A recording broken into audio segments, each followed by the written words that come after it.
एक शिक्षक ने विद्यार्थियों से प्रश्न किया, what you want to be in future?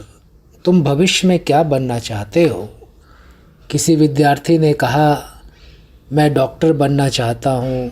किसी ने इंजीनियर, किसी ने टीचर, किसी ने लेक्चरर, किसी ने आर्किटेक्ट।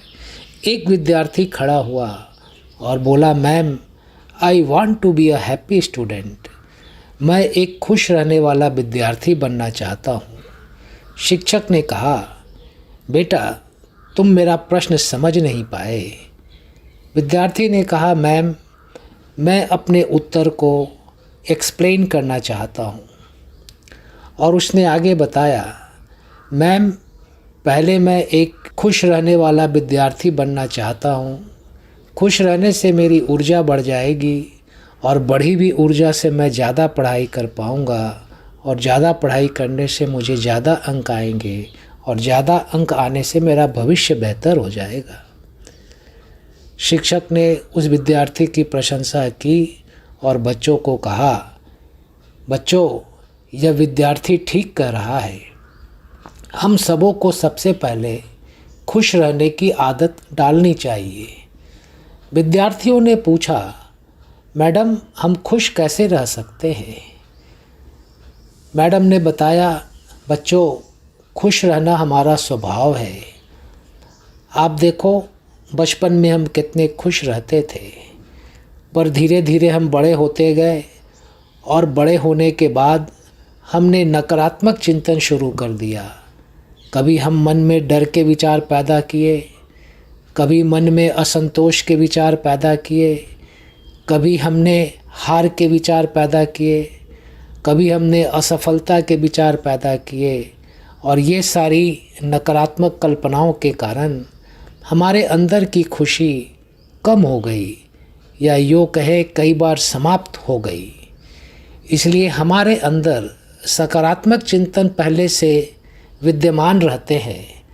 हमें सिर्फ एक काम करना है, जो भी नकारात्मक चिंतन हमारे दिमाग में आते हैं, उन नकारात्मक चिंतनों को हमें वापस भेज देना है और हमें अपने दिमाग में एक no entry for negative thoughts का बोर्ड लगा देना है, ताकि उस बोर्ड को देखकर जितने भी नकारात्मक विचार हैं उस बोर्ड से टकराए और बाहर चले जाए, अंदर हमारे प्रवेश ना करे। अगर हमने अपने आप को नकारात्मक चिंतन से बचा लिया तो सकारात्मकता तो हमारे अंदर पहले से विद्यमान है। जैसे बच्चों,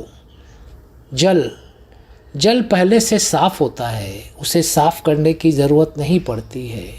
हवा पहले से साफ़ होती है, सूर्य की किरणें पहले से साफ़ होती हैं। हम कई बार जल को गंदा करते, हवा को गंदा करते और फिर इस गंदे जल को और गंदी हवा को हम साफ़ करने में अपनी ऊर्जा लगाते।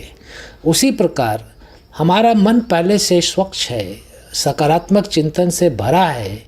सफलता के विचार, दया के विचार, प्रेम के विचार, सहानुभूति के विचार, ये हमारे अंदर पहले से विद्यमान है।